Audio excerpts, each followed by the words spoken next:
বছর পরে এবার জল বাড়ছে, পুরা ঘর ডুবাই দিছে। বহুত মানুষের পুরা ঘরের ভিতরে জল, মানুষের অবস্থা খুব খারাপ। মানুষ কিরকম বাঁচত, কিরকম হইতো।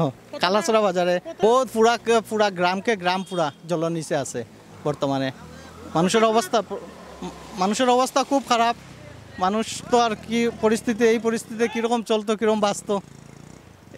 এখানে জল আপনারা দেখুন কিরকম জল।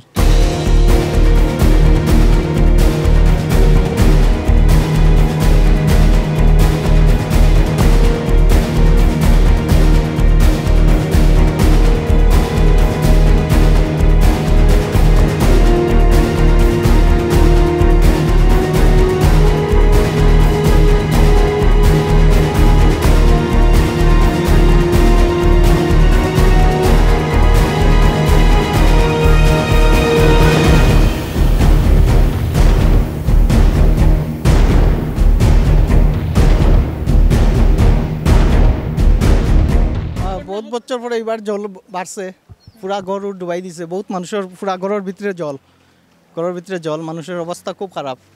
মানুষ কিরকম বাঁচত, কিরকম হইতো। কালাছড়া বাজারে বহুত পুরা গ্রাম পুরা জলের নিচে আছে বর্তমানে। মানুষের অবস্থা খুব খারাপ। মানুষ তো আর কি পরিস্থিতি, এই পরিস্থিতিতে কিরকম চলতো, কিরকম বাঁচতো। এখানে জল আপনারা দেখুন কিরকম জল।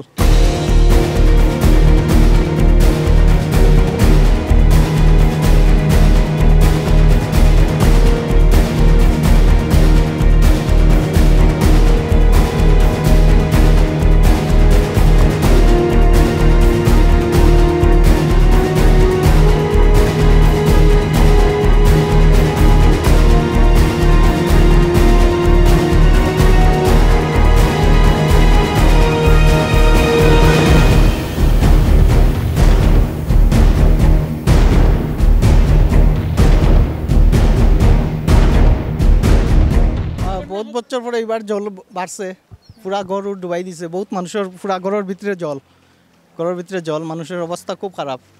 মানুষ কিরকম বাঁচত, কিরকম হইতো। কালাছড়া বাজারে বহুত পুরা গ্রাম পুরা জলের নিচে আছে বর্তমানে।